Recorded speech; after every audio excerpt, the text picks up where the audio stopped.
Welcome to Facts TV News, where everything is true. Headless body of man found in Spanish Town. The headless body of a man was found in Eton, Spanish Town, St. Catherine yesterday morning. The body was wrapped in a tarpaulin. The discovery was made by a resident who alerted the police. Scene of crime investigators combed the scene for evidence, and the body was later removed to the morgue. As at November 24, St. Catherine North Police Division recorded 130 murders, which is a 51.2% increase over the 86 homicides reported over the corresponding period in 2021. The division was under a state of public emergency, which ended on midnight on Tuesday. Alicia Moulton White to leave Sagicor Group in December. Alicia Moulton White, the Vice President of Group Marketing for Sagicor Group Jamaica, is to step down from the position on December 31, 2022. In an email sent to staff members on Monday, Sagicor Group stated that as part of its reconstructing exercise announced in September to streamline its operation to achieve greater efficiency, and White will no longer form part of the structure. In a post to her Twitter page, Moulton White shared that it was an honor to work with Sagicor Group Jamaica. The end of a thing is better than its beginning, Exodus 7 verse 8. Onto a new adventure, her tweet read. Moulton White was appointed to the position in February 2019. Police probing shooting death of Clarendon man. The police have launched a probe into the murder of a man in Treadlight District in Maypen, Clarendon on Sunday evening. The deceased is 40-year-old Donald Simpson. Mr. Simpson and his two sons were walking home after 8:45 p.m. when they were attacked by two men armed with handguns. The men opened fire, hitting Mr. Simpson several times. His two sons ran and were not harmed. The police were called and Mr. Simpson taken to hospital where he was pronounced dead. Investigators believe his death may be linked to a land dispute. Government contemplates declaring new SOEs as the measures in the 10 Police Division expired last night. It is certainly being contemplated by the government to declare a new state of public emergency. It is well within our constitution so to do, to make a declaration under new circumstances and with new advice. We are watching the situation very carefully to see whether or not there are any adverse changes as a result of the SOE coming to an end. What we can say, and you have said it, everyone here would agree, what we can say, and what I've heard from all members of the force, and what I've heard from members of the community, is that the SOEs work. They have saved lives. In this entire area, police division, we have only had 2 murders in the 2 weeks of the SOEs. This coming from sometimes in excess of 30 murders. And those 2 were out of the SOE zone. And those 2 murders were outside of the SOE zones. So the point of fact is that this is a tool that works. The other important, other critical point to note about the SOEs is the expansion of the force that it creates. We are able to utilize not just joint operations, which we are at a joint operation here now between the JCF and the JDF, but the JDF is able to undertake certain operations by themselves because the SOEs afford them some amount of policing powers. And it has been working, and it gives the force a greater division of labor, so we can tackle the problem. We were hoping that we would have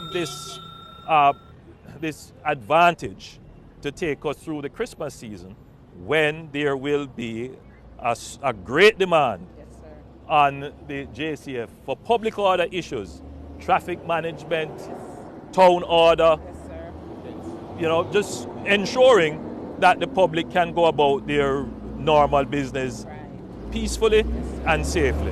With the expiration of the SOEs, I'm certain the Commissioner has given me his commitment, ACP Graham has given me his commitment, DCP Blake has given me his commitment, and the CDS has given me the commitment that even without the powers, that you're going to continue, with the relentless. you're going to Yes, redouble your efforts Yes, to sir. keep Jamaicans safe. Yes, And that's the objective. We want to keep Jamaicans safe.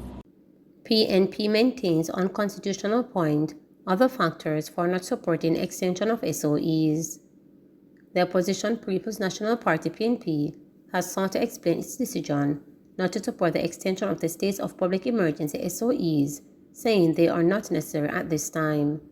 Opposition senators voted against the extension in the upper house on Friday.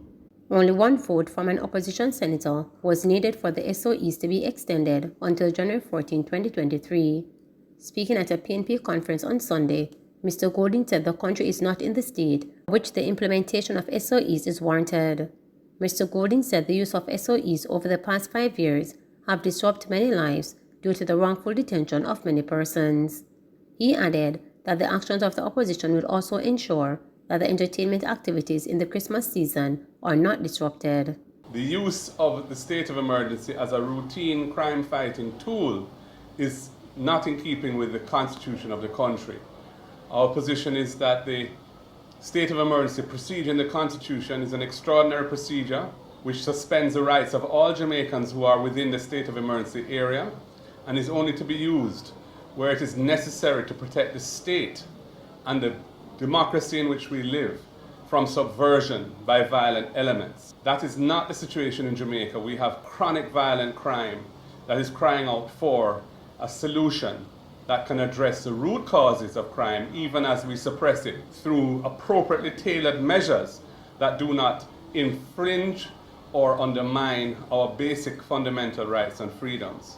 And as a result of the actions that the opposition has taken, I'm happy that our entertainers and party promoters who have over 2 years of the pandemic are not going to be facing another year, another Christmas, where they cannot keep their entertainment events because of the state of emergency. It would be most unjust to have large numbers of persons unable to make a basic living and make Christmas revenue that they have been desperate to try and make for so long, depriving them of that again. The bar operators, the community round-robin promoters, jerk chicken men and others who sell at night to make an honest dollar, who would have been forced to stay at home under the curfews in the state of emergency. Jail cells around Jamaica that have been filled with persons, few no doubt guilty, but many, many innocent Jamaicans will no longer be filled with those who are innocent. And we know that over the 5 years, the off and on use of states of emergency has resulted in many lives being badly damaged as a result of long periods of detention of innocent persons who have lost their jobs and have been stigmatized as a result of having been incarcerated in detention for long periods of time. The state of emergency is a band-aid. It does not hold guilty persons accountable because a state of emergency is about detention only. It is not a strategy for investigating criminals, for securing evidence, or indeed for successfully prosecuting them, and it has to come to an end. Time come for that. Administrative workers at UTEC returned to work following silent protests yesterday morning. Administrative workers at the University of Technology in Kingston have returned to normal duties following a silent protest on November 28. The University of Technology Administrative Staff Association had protested outside the institution to register their anger about an outstanding salary review exercise. UTESA has said no meaningful effort has been made by the management in that regard, which has led to the frustration of the staff. Following the protest, UTEC's administration and senior members of the unionized staff met over the issue. President of the UTESA, Janet Grayson, said management has promised to address the issue, and as such, administrative staff are back on the job. She noted, however, that if the administration does not deliver on its promise, UTESA is prepared to take the matter further.